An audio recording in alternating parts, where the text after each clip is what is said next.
এবারের নির্বাচনে নতুন প্রার্থীরা দিশেহারা হয়ে পড়েছেন, সে কারণেই প্রতিনিয়ত তারা প্রতিপক্ষের সমালোচনায় ব্যস্ত।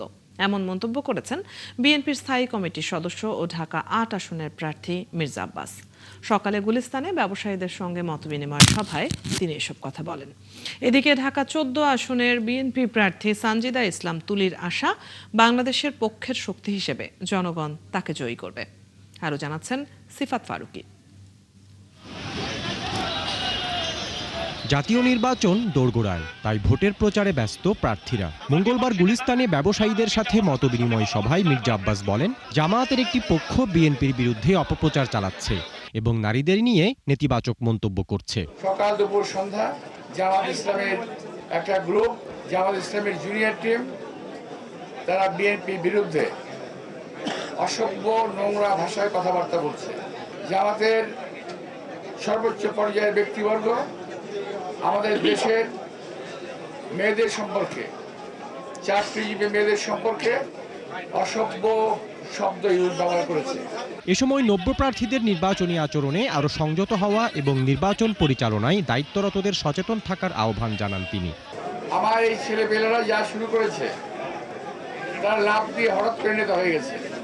এরা আমাদের নেতা তারেক রহমান সাহেব সম্পর্কে কথাবার্তা বলা শুরু করেছে, যে তাদের মুখে মানায় না।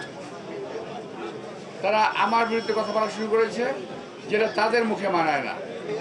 খবরে থাকা যায়, মির্জা আব্বাসের বিরুদ্ধে কথা বললেই প্রচারণায় থাকা যায়।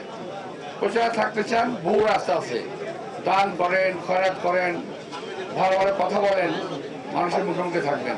যারা পোলিং এজেন্ট হবেন তারা রেজাল্ট শিট নিয়ে রুম থেকে বের হবেন।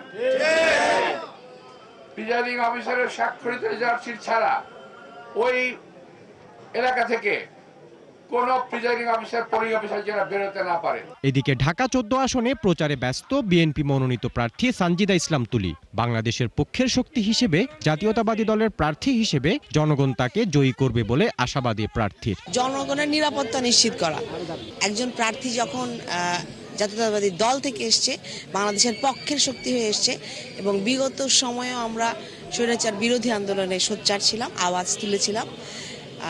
আমার মনে হয় সেইটারই ফ্রেশ, সেটারই ধাক্কা, জুলাই অভ্যুত্থানে ছিলাম। এখন পর্যন্ত বাংলাদেশের পক্ষের শক্তি হয়ে কাজ করাটা আমার মনে হয় অবশ্যই একটা সম্মানের, গৌরবের। আর এই জন্যই আমরা মনে করি জনগণ আমাদের পক্ষে রায় দিবে, ইনশাআল্লাহ আমরা ধানের শীষকে বিজয়ী করে আসবো। বিএনপি প্রার্থীরা নির্বাচিত হয়ে সরকার গঠন করলে দেশের মানুষের সুশাসন নিশ্চিত হবে বলেও জানান তিনি। সিফাত ফারুকী, ৭১, ঢাকা।